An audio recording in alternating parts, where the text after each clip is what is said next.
밤새 안녕이시죠?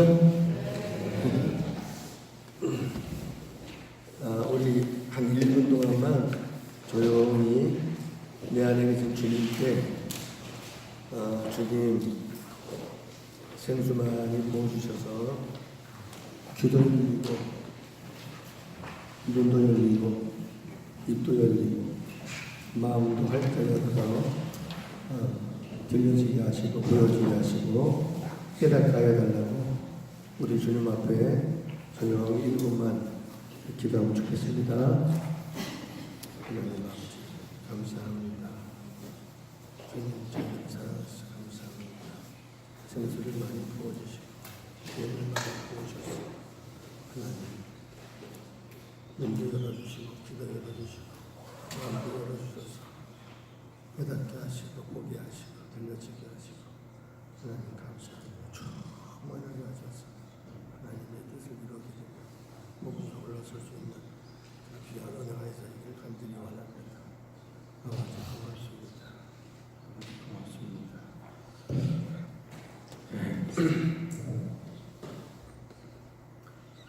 이 원고를 제가 우리 이원재 목사님한테 한국 나오기 전에 10월 6일 날 모든 원고를 다 보냈습니다.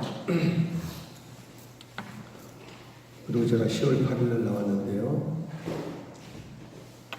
그로부터 열흘 지나고 10월 16일 샘촌 조장에게 주시는 말씀, 우리 홍 사모님을 통해서 주님이 주시는 말씀을 이렇게 밴드에 올렸는데 저는 이 목요일날 주님이 주시는 말씀을 굉장히 저는 많이 숙고합니다.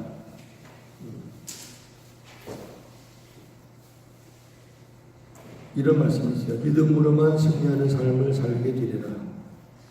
나를 믿고 의지하고 따르며 내가 함께 할 것을 믿는 마음과 생각으로 나와 하나 된 삶을 누리기를 소망하며 내 안에 머물기 원한다. 내게 더 집중하고 내 뜻 묻고 내 뜻을 알아 그 뜻대로만 사는 삶, 내가 바라고 원하는 삶, 내가 기뻐하는 삶, 날마다 나를 높이는 삶, 나를 드러내는 삶을 살기를 싶으라. 믿는 자나 믿지 않는 자나 생명 있는 자나 생명 없는 자나 그 삶이 별반 다를 것이 없다면 굳이 너희들이 이러한 훈련을 받으며 시간을 허비할 필요가 없으리니 내 생명된 자로서 내 생명으로 살기를 힘쓰며 나를 잡고 오직 내게만 붙어있어 나 하나로 만족한 삶을 누리기를 원한다. 이런 말씀이죠. 제가 다시 한번 하나님 앞에 감사를 돌렸죠. 홍 사모님 통해서 주시는 그 주님 마음과 제가 이 말씀을 준비할 때 주시는 주님의 마음이 똑같았어요. 제가 몸은 중국에 있지만 계속해서 샘촌 소식을 제가 묻고 듣고 그럽니다. 그리고 돌아가면서 우리 목사님들 말씀하시는 것도 제가 다 봅니다. 다행히 밴드는 잘 돼요. 카톡은 막았다가 열었다 그러는데 밴드는 잘 돼요. 그래서 제가 다 보는데 여러분들이 이렇게 다른 스타일로 이렇게 해서 하니까 또 그것도 좋아요. 우리가 편식하는 것보다 이것저것 우리가 음식을 골고루 먹으면 좋듯이. 근데 우리 대댕이들 이런 말을 하죠. 여기는 다른 데 같이 무슨 설교 자료를 모으거나 좋은 말 들어가지고 내가 목회에 어떤 도움을 주거나 그런 모임이 아니라는 거.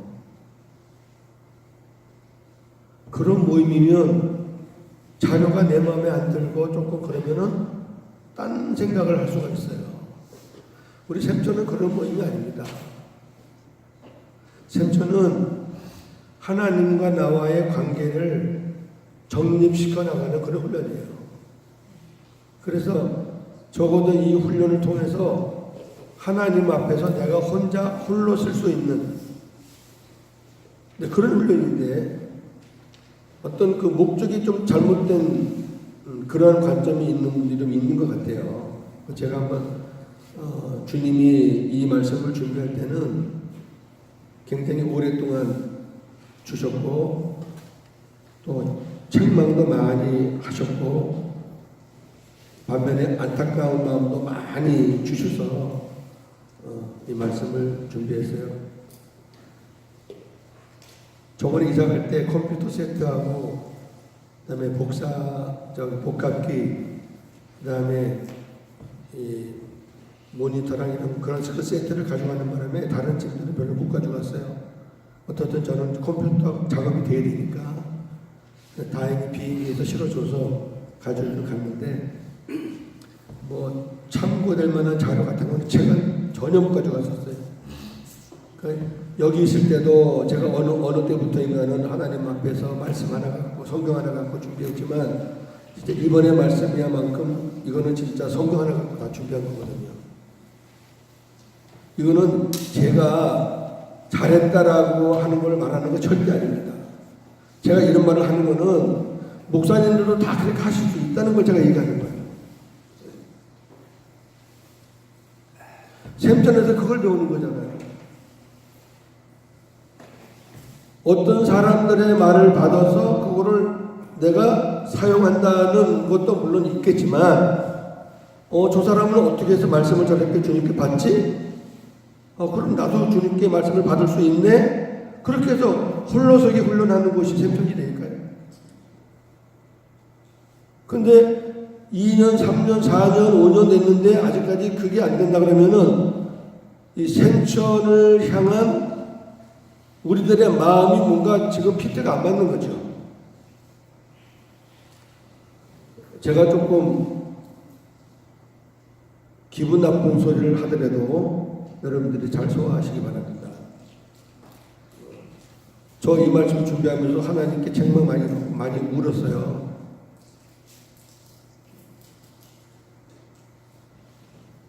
자, 우리는 천국 복음에 대해서 많이 배웠고 지금도 배우고 있습니다. 우리는 천국 복음의 소중함을 알기에 지금도 계속해서 경건 훈련을 하고 있습니다. 천국 복음을 듣고 주님과 한 생명 되었을 때의 기쁨과 감격은 사람마다 차이는 있을 수 있으나 저는 천지가 개벽하는 것과 같은 충격을 받았고 그때를 잊을 수가 없습니다. 우리가 영화 한 편을 봐도 그 평점을 보면 똑같은 영화인데 어떤 사람은 10을 주고 어떤 사람은 2를 줘요. 사람이 다 달라요. 똑같을 수가 없어요. 내가 재미있는데 야 그게 어떻게 1이 나오냐 이렇게 할 수 없는 거예요. 왜? 취향이 다르니까. 우리가 다 이 천국 복음을 듣고 주님과 한 생명이 됐잖아요. 제가 알기로는 우리 샘천을 통해서 그 다음에 샘천의 멤버를 통해서 이 세원회가 복음을 듣고 다 주님과 하나가 된 거예요. 근데 그 기쁨과 감격도 사람마다 차이가 있을 수 있어요. 저는 진짜 표현할 수 없을 만큼 충격을 받았어요. 그래서 절대 그때를 못 잊어요. 2013년 2월을 못 잊어요, 저는.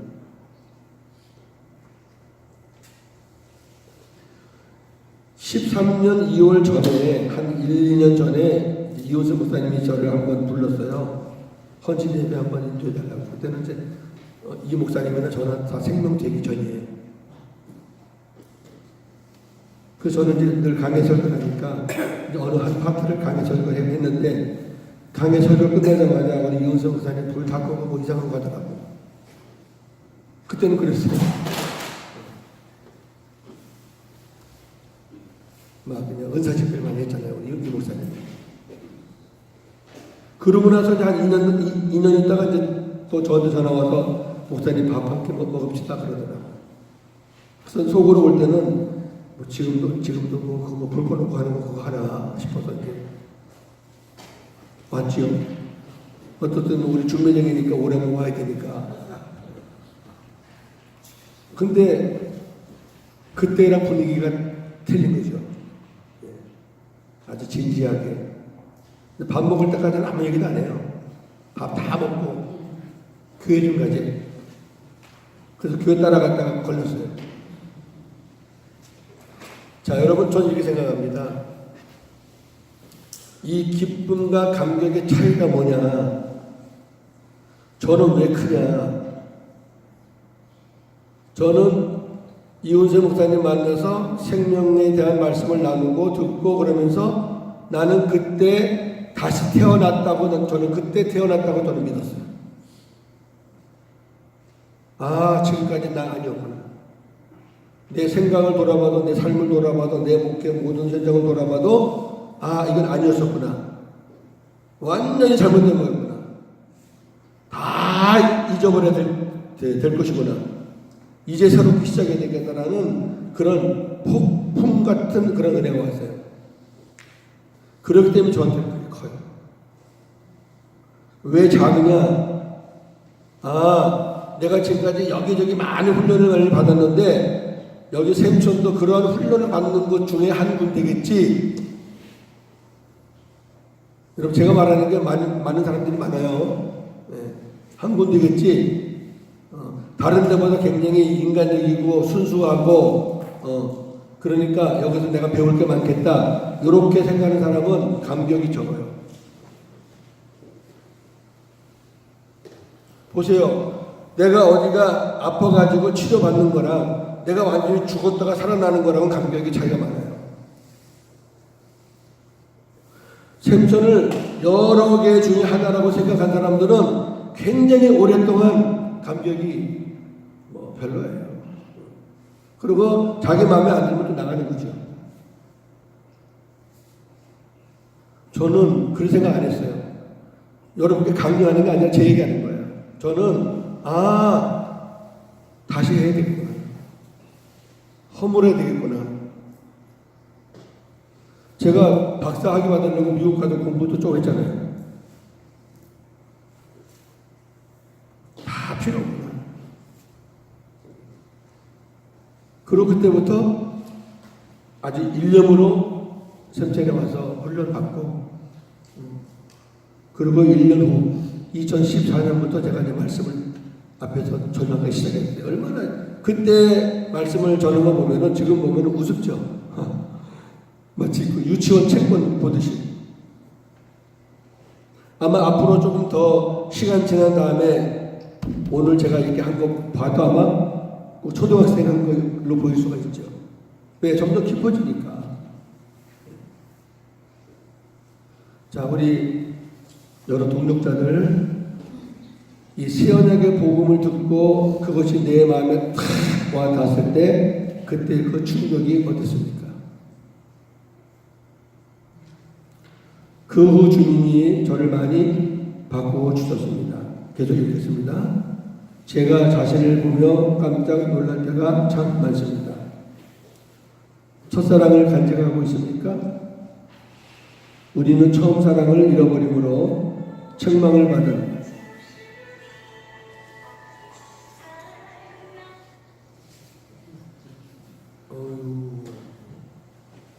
글쎄요. 첫사랑을 잃어버림으로 책망을 받은 에베소 교회를 거울로 삼아 복음으로 주님을 만난 첫사랑의 기쁨과 감격을 잃어버려서는 안 됩니다. 샘천은 대부분의 사람들에게 첫사랑의 기쁨과 감격을 준 곳입니다. 그런데 혹자들은 시간이 지나면서 생명되었을 때에 느꼈던 감격과 기쁨을 잃어버리고 생명되기 전의 모습으로 돌아가기도 합니다. 즉 천국은 되었는데 천국을 누리지 못함으로 성령으로 복음으로 시작하여 육체 율법으로 마치려고 합니다. 왜 이러한 일들이 일어났을까요? 여러 원인이 있겠지만 가장 큰 원인은 시간은 오래되었지만 장성하지 못해 아직 홀로 서지 못하기 때문입니다. 저는 샘천에서 2년, 3년 이렇게 훈련 받으신 분은 하나님 앞에 홀로 서기가 돼서 어디서든지 주님과 독대가 되고 말씀도 받고 응답도 누리고 이러는 삶을 사는 게 정상이지 않겠어요? 샘천은 훈련하는 곳이니까, 그 훈련하는 곳이니까.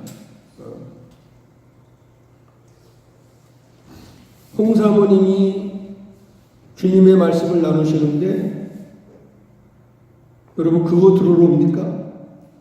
아니잖아요. 홍사모님이 주님께 음성을 들으시네? 그러면 나도 똑같이 들을 수 있겠구나? 그렇게 훈련하는 거죠, 훈련. 물론, 듣는 어떤 그 질적으로는 좀 다를 수가 있지만, 주님의 음성을 듣는 훈련하는 거예요. 그래서 홀로 서는 거죠, 홀로. 아니, 샘천에 무슨 언제까지 20년, 30년 나온다는 보장이 없잖아요. 또 그렇게 해서도 안 되는 거고. 계속 재생산해야 되는 게 아닙니까, 샘천은? 네. 자, 히브리서 5장 12절 보겠습니다.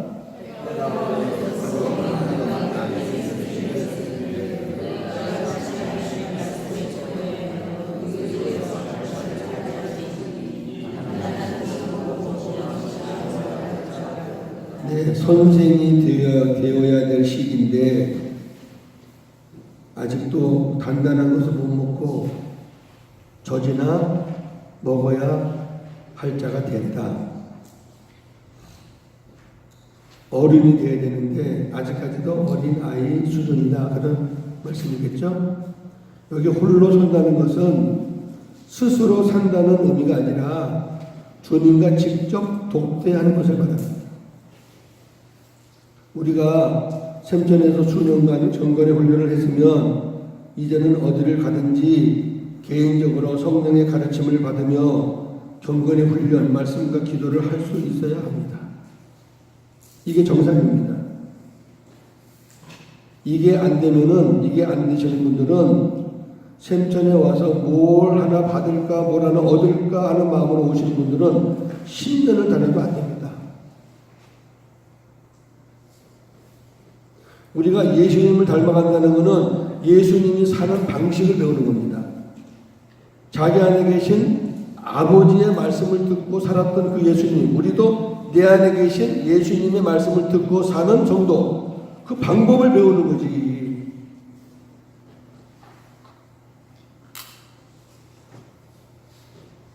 저는 어릴 때부터 좀 이렇게 삐딱하게 큰 부분이 많습니다.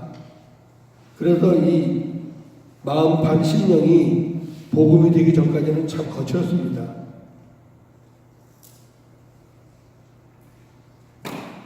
우리 샘천에 나오신 분들 보면 참 그 성품이 아주 부러우신 분들이 계셔요. 아주 참 온유하고 부드럽고 겸손하시고 이런 분들이 많아요. 하나님은 그런 마음판을 참 좋아하시거든요.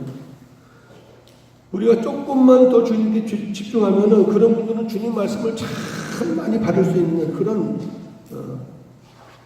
훨씬 저보다 더 좋은 마음을 갖고 계신 분들이 있는데 좀 그런 부분이 안타깝기도 해요. 근데 지금 이제 우리 조장님들 이제 하시고 또 조언을 하시고 보면 또 제가 또 생각하지 못했던 부분들을 또 이렇게 얘기하시니까 저도 참고가 많이 되고 일단 해봐야 알아요. 자꾸 하셔야 하고 나서 본인이 이게 좀 부족했구나 느껴지거든요. 성령이 깨닫게 해주세요. 그럼 다음에는 그걸 또 보완해서 하고 이렇게 하면 되거든요. 자, 우리는 왜 하나님 앞에서 홀로 설 수 있어야 되느냐. 요한일서 2장 27절입니다. 시작.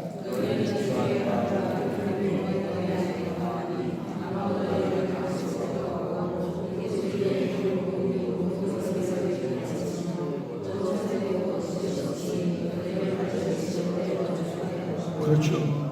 예. 우리 안에 성령님이 계시기 때문에 우리는 사람들에게 가르침을 받을 필요가 없어요. 성령이 우리에게 가르쳐 주시고, 또 사람이 가르치는 거는 참된 것도 있고 거짓된 것도 있지만 성령이 가르쳐 주는 거는 참된 것만 있어요. 그 주 안에서 성령의 가르침을 받고 살아라 그 얘기죠. 이게 우리가 주님 앞에서 홀로 설 수 있는 굉장한 말씀입니다. 굉장한 말씀. 그러니까 복음으로 홀로 서기가 안 되면, 다시 말해서 내 안에서 말씀하시는 주님의 가르침을 듣지 못하면 다른 사람이나 주변 환경의 영향을 받아서 흔들릴 수 있습니다. 당연히. 홀로 서기가 안 되면 될 때까지 샘천을 통해서 경건의 훈련을 게을리하지 마시기 바랍니다. 꼭 부탁드려요. 샘천 마음에 안 나온다. 그럼 안 나오고 뭐 하겠어요? 그 시간에? 그 시간에 딴 데는 못 가는 게, 이제는 딴 데 가서 뭐 들으려고 하면 이제 잘 안 들려요. 여러분 방송 한번 틀어놓고 한번 설교 들어보셔야 들리나? 옛날하고 달라요. 우리 안에 주님이 계시기 때문에 달라요. 그러니까 샘천을 통해서 경건을 통해서 하나님 앞에서 복음 앞에서 복음으로 홀로 서는 훈련을 하시게 됩니다. 그러면 집에서도 할 수 있고 교회에서도 할 수 있고, 그러다가 또 다시 그 훈련한 그걸 또 같이 모여서 응집력을 또 발휘하고 같이 모여서 같이 또 얼마나 좋습니까? 자, 오늘 본문입니다. 에베소 4장 13절 14절입니다. 시작.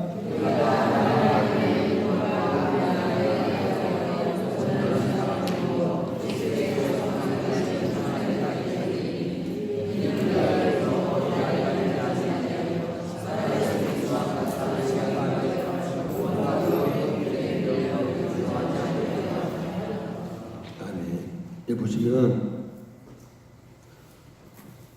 믿는 것과 아는 일에, 예수님을 믿는 것과 아는 일에 하나가 되어야 온전한 사람이다. 그래야지 그리스도의 장성한 분량에까지 이른다. 왜 그래야 되느냐? 왜 우리가 자라나야 되느냐? 자라나지 않으면 어린아이 같아서 사람의 속임수, 간사한 유혹에 빠져서 이리저리 흔들린다고 말이에요. 자라나면 괜찮아요. 우리 자녀가 1살, 2살 그때까지는 부모님의 도움을 받고 일어서기도 하고 걷기도 하고 그래요. 그러나 2살 넘어서부터는 자기가 일어나서 자기가 걷고 뛰고 그래야죠. 저는 샘천에서 훈련을 잘 받으셔서 예수님이 우리에게 홀로 설 수 있는 방법을 가르쳐 주셨으니까 이제 지금부터 할 겁니다만은, 진짜 이거 무슨 요 성경 좋다 그게 아니고, 예수님이 진짜 어떻게 사셨는가, 어떻게 예수님이 홀로서기를 하셨는가, 사도들이 어떻게 홀로서기를 하셨는가, 그렇다면 우리도 어떻게 해야지 홀로서기를 하겠는가. 우리 상황이 어떻게 될지 몰라요. 멀리 이사 갈 수도 있고요. 예? 급한 일이 생겨서 병원에 가서 누워 있을 수도 있고 몰라요. 그러니까 어딜 가서 있든지 하나님과 우리가 독대하고 홀로서기가 안 되면은 어찌실래요? 그렇죠? 자, 1번 우리의 모델은 예수님입니다. 예수님은 하나님 아버지를 머리로 하고 사셨습니다. 예수님은 육신을 입고 이 땅에 오셔서 천국의 삶을 사시며 천국 복음을 전하셨습니다. 우리가 예수님처럼 천국의 삶을 살려면 이 땅에 오셔서 천국되어 사신 예수님의 삶의 방식과 행하신 사역의 원리를 깨달으면 됩니다. 주님이 뭘 하셨냐? 이걸 보는 게 아니에요. 주님이 뭘 하셨냐 보면은 주님은 보이는데 누가 안 보여요? 아버지가 안 보여요. 우리가 지금까지 율법을 볼 때 그렇게 본 거예요. 주님이 뭐 하셨지? 뭐 하셨지? 뭐 하셨지? 주님 짝짝짝. 그런데 사실은 전부 다 아버지가 하신 건데 우리가 그렇게 봤다 그러면 성경은 잘못 본 거잖아요. 우리가 지금 새 언약의 복음을 깨닫기 전에 이 사복음서를 볼 때에 아마 저를 비롯한 모든 분들이 다 예수님이 주어, 예수님이 이것도 하시고 이것도 하시고 다 그랬을 거예요. 그런데 예수님이 하셨지만 그 예수님의 하신 일의 원천은 아버지란 말이에요. 아버지. 그럼 바꿔 생각해 보세요. 모든 것을 예수님을 통해서 아버지가 하셨는데 우리 목회자들이 계속 예수님만 얘기하면은 그 아버지가 얼마나 서운했었을까? 난 그런 생각해봐요. 와, 아버지 되게 서운하시겠다. 전부 다 아버지가 하신 건데. 이게 천국 복음을 깨달으면서 우리가 배운 거 아닙니까? 이게 왜 중요하냐면은 예수님이 그렇게 꼭 사시지 않아도 돼요. 왜 하나님이시고 아들인데. 근데 그렇게 사는 이유가 있어요. 우리 때문이에요, 우리 때문에. 그 다음 보세요. 성육신하신 예수님은 스스로 아무것도 하시지 않고 오직 자신 안에 계신 하나님 아버지의 말씀과 가르침에 순종하셨습니다. 왜냐하면 예수님이 하나님 아버지께 순종하실 때 예수님 안에 계신 아버지께서 일하시기 때문입니다. 그럼 예수님께서 왜 이렇게 사셔야 했나? 두 가지예요. 하나는 삼위 하나님의 거룩한 질서입니다. 삼위 하나님은 한 분이신데 영원한 거룩한 질서가 있어요. 아들이 아버지를 능가할 수 없고 성령이 아들을 능가할 수가 없는 거룩한 질서가 있어요. 그렇다고 그게 무슨 삼위 하나님의 무슨 차등을 얘기하는 게 아닙니다. 역할이죠. 거룩한 질서 속에서 예수님은 아버지의 말씀에 따라서 움직였고 성령은 예수님의 말씀에 따라 움직였어요. 이것도 충격적인 말입니다, 사실. 그리고 그렇게 하신 이유는 바로 구원받은 자들을 위해서예요. 저나 여러분같이 생명된 자를 위해서 내가 이렇게 살았다. 내가 어떻게 살았는지 그 원리와 방법을 너희가 분명히 깨달아라. 너희도 그 원리와 방법대로 살면은 너희도 나처럼 살 수 있다. 그 얘기잖아요. 나를 믿는 자는 내가 했던 일을 할 수 있고 그보다 더 큰 일도 하리라. 근데 우리가 생명되기 전에는 어떻게 생각했어요? 예수님이 하셨던 일을 우리가 어떻게 해? 에이, 말도 안 되지. 예수님은 하나님이시고 우리는 인간이 어떻게 해? 그 성경은 있는데 우리가 다 묵살시켜버려요. 에이, 그냥 그렇게 한 말이지 뭐. 신비주의자들은 그걸 또 은사를 이용해서 요상하게 해가지고 자기가 마치 하나님인 것처럼 그렇게 또 갖다 붙이는 성경이기도 해요. 그러나 이제 우리는 그 요한복음 10장에 있는 말씀을 우리가 안 하잖아요. 안 해. 주님이 하셨던 일을 우리도 할 수 있구나. 그 이유는 주님 안에 계시는 아버지가 하시는 그 일이 지금도 내 안에서 그 삼위 하나님이 살아 계시니까 동일하잖아요. 동일하시니까 할 수 있는 거죠. 귀신도 쫓아내고 병도 고치고 기적도 행하고 저나 여러분은 아무것도 아니지만 내 안에 계신 그분은 위대하시고 능력이신 분이니까 할 수 있잖아요. 그리고 예수님은 팔레스타인 지방의 그 작은 지역밖에 못 다녔지만 저나 여러분은 비행기 타고 다니면서 5대양 6대를 다 다니니까 예수님보다 더 큰 범죄에서 일할 수 있잖아요. 얼마든지 할 수 있는 거잖아요. 자, 넘기시고 요한복음 5장 30절입니다. 시작.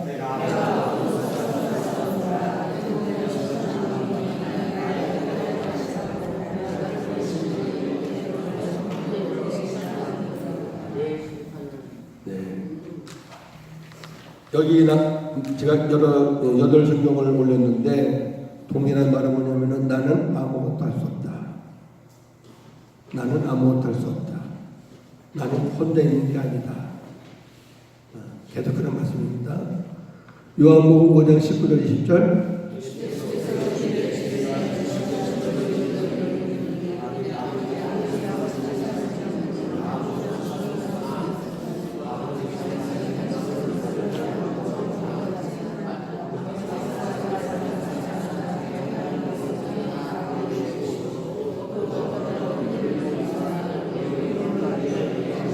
아멘. 아버지께서 하시는 일을 보지 않고는, 다시 말해서 아버지의 어떤 말씀, 아버지의 어떤 시작이 없이는 나는 아무것도 못한다. 아무것도 못한다. 왜? 그분 안에 아버지가 계셨기 때문에. 그분은 아버지를 왕따로 여기지 않았어요. 그럼 그분은 아버지를 절대로 여겼어요. 우리가 배워야 되는 겁니다. 우리가 예수님보다 나은 게 하나도 없죠? 그럼 예수님도 그렇게 사셨는데, 저나 여러분이 예수님보다 못하다면 내 안에 계시는 삼위 하나님을 억압시키면 안 되죠. 내 스스로 하면 안 되죠. 내 안에서 아버지가 뭔가를 시작하셔야 우리가 일을 해야 되죠.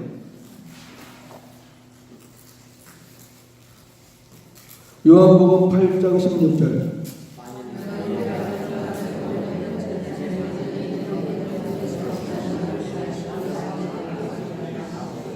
아멘. 이 말은 무슨 말이냐면은 예수님이 이렇게 판단하는 것도 예수님이 판단하는 게 아니라 아버지께서 판단해 주시고 예수님 선포하시는 겁니다. 예수님은 대언자예요. 그러니까 내가 혼자 하는 게 아니라 내 안에 아버지가 함께 계셔서 아버지가 해주시는 거다. 그렇기 때문에 내가 하는 판단은 옳다. 왜? 아버지가 하시는 것이기 때문에 옳다. 요한복음 8장 28절 29절.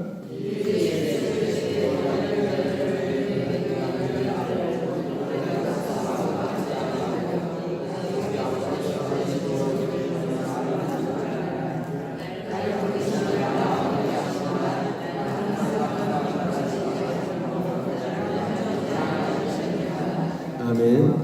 제자들이 예수님 십자가 지시기 전까지는 예수님에 대해서 몰랐어요. 그리고 예수님이 어떤 말을 하셔도 제자들이 그걸 이해를 못했어요. 이해를 못할 수밖에 없는 게 생명이 없으니까. 예수님 당시 제자들에게 생명이 들어간 건 아니잖아요. 생명이신 분이 자기 앞에 계시는 거지. 그래서 그분의 말씀이 생명이고, 성령이 오셔서 그 안에 들어가심으로 인해서 이제 역사가 바뀌는 거죠. 그러니까 예수님의